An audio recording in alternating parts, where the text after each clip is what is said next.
Yeah, so my name is Rob. I'm 32 and I've been dancing since I was about 19. I started quite late in sort of my journey into the arts, and it was very much through trial and error in terms of trying to find classes and places that I could go and learn because I found it quite difficult to find places around here locally in the Teesside area that would do hip hop or street dance. There was a lot in terms of contemporary and other things, but I really struggled to find places that did the type of things that I was interested in. So I would travel, go take class, and then sort of gain my knowledge that way, and then bring it back and teach the people who were closest to me, who also had similar interests and wanted to learn a bit more. So that was how I got into it, and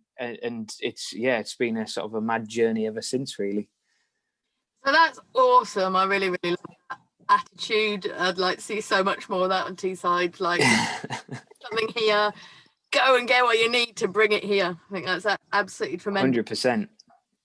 So what inspired you in the first place? Did you come from a creative background? How did suddenly at 19 you decide to get involved? Was there somebody who inspired you? So I grew up around music. My dad still is trumpet player in a rhythm and blues band. So I grew up around R&B music, blasting out my dad's old hi-fi every weekend. Like that's what we were walking up to in the house, was music just blaring through the house. So I always loved music and I loved dance, but I just never really thought it was accessible for me for where I lived. I knew that there was dance studios in London and Manchester and all these places, but I didn't think it was something that happened here. So it never really crossed my mind until I started going out to clubs and stuff, and then went to a nightclub one night and just saw this group of people just battling and dancing and having such a good time. And I was like, wow, this actually does happen here. I can't believe this. This is brilliant. So it started very locally for me in that sense of the inspiration and the realization as well that, this is something that does happen here. And there's people right in front of me right now doing it. This is so cool. And then it was just a case of speaking to them, trying to find out where they danced and getting connections that way. But yeah, I mean, I've always loved dance, and my love of dance grew from there. I was right, okay, now I know this is accessible to me. Let me go and, as I mentioned earlier, go out and find out all this information and find out where I can learn more. And that sort of really reignited my love for it. But as I say, I always loved dance. Whenever it was on the telly, movies, whatever, I would always be just captivated by it. So to find out that it was happening where I lived was a real eye-opener. And it seems like pretty successful as well. When your videos, man, that's some pretty impressive stuff. And you seem to have done pretty well in competition.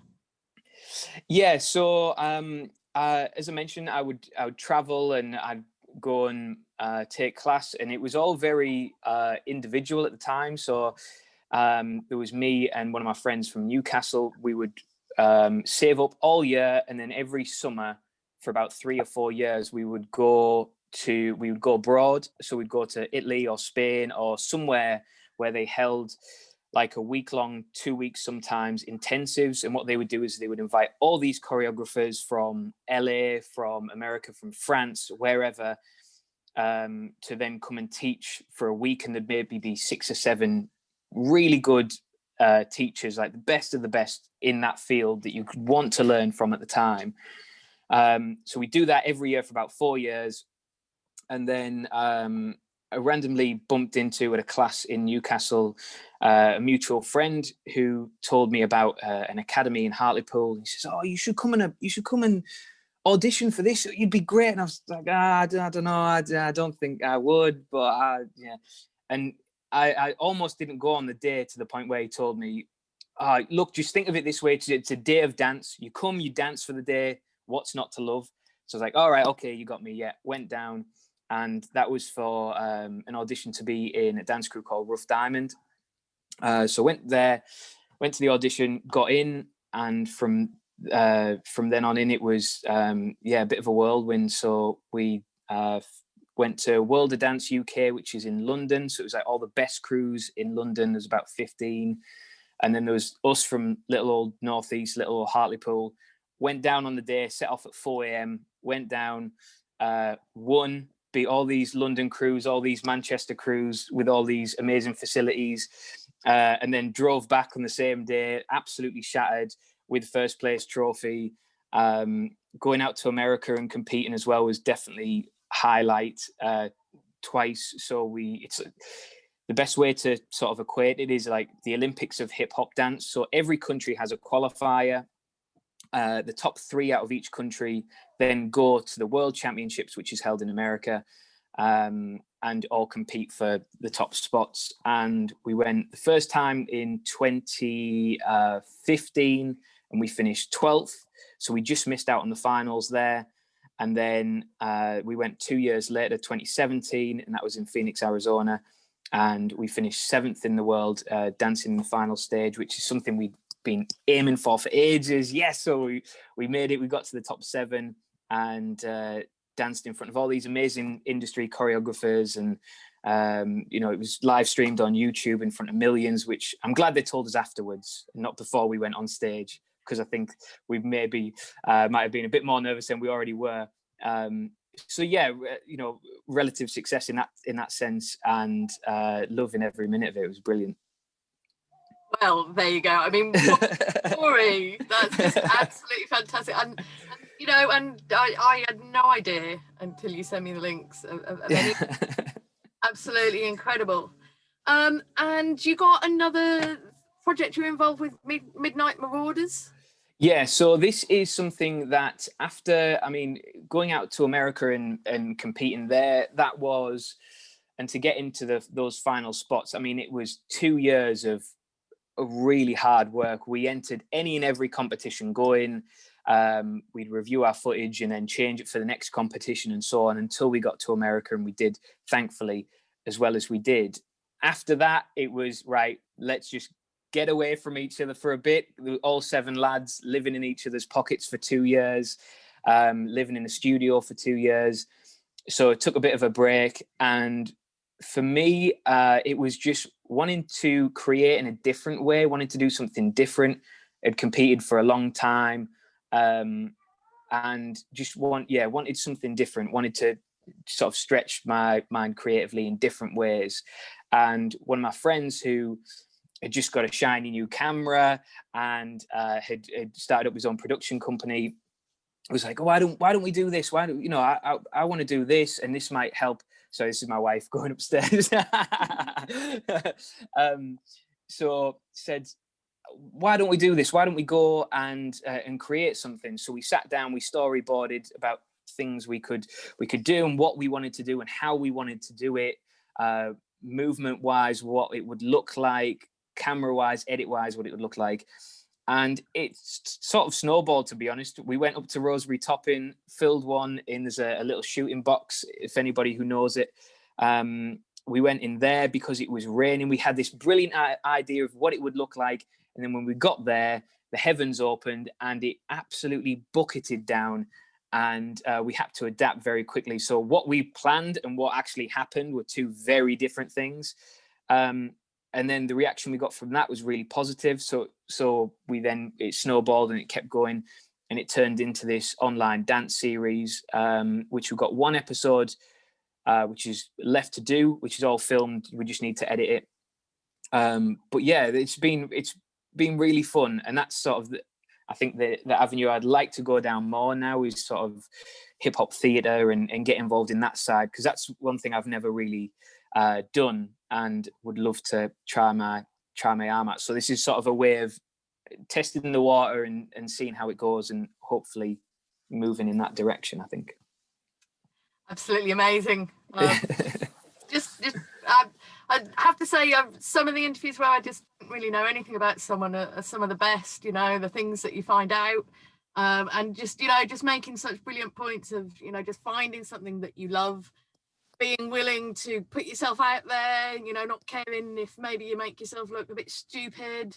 Like, it doesn't matter. No one's really focused on you. They're only going to be focused on you if you're brilliant. And it turns out that, you know, you were, and you've done all these incredible things because you had 100%. Moment of courage to. Yeah, and it's, you know, I think we used to talk about this in the crew a lot.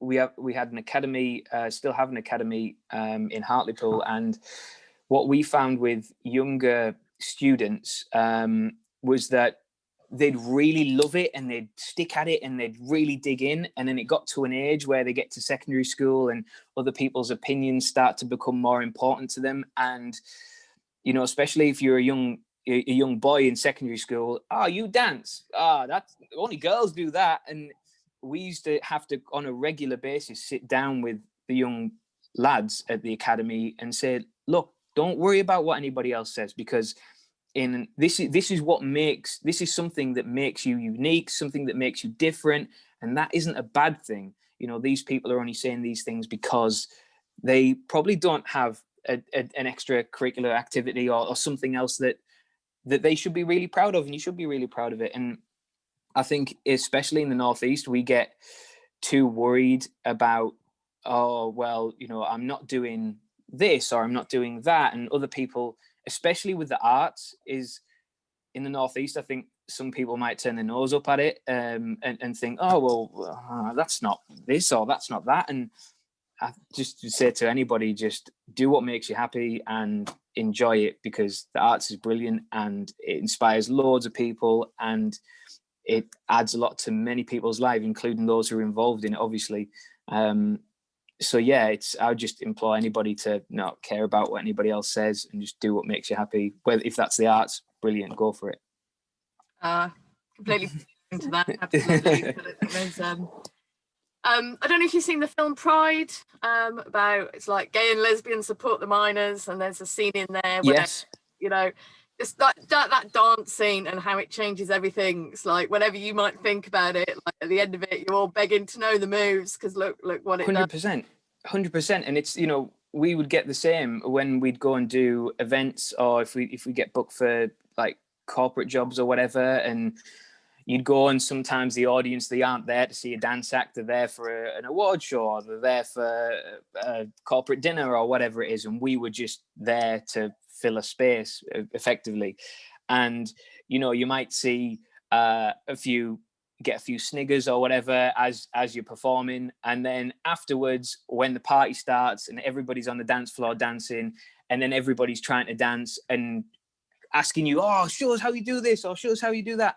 And dance is cool, right? Like, it's a cool thing, and it's a thing that not a lot of people can do. And people who are dancers or who are involved in the arts work damn hard to get to the level that they're at, normally with very little money, very little funding, very little access to, whether it be studios or whatever, especially in this area. And it's cool. And when people see it and see it for what it is and see it live in front of them, they think, wow, yeah. And the number one thing most people will tell you, whether it's drama, whether it's dance, whether it's music, singing, whatever, is they'll go, I wish I could do that. I wish I could do that. And that's our superpower is, you know, we've put in those hours, we've put in that work, and we can do that. Absolutely.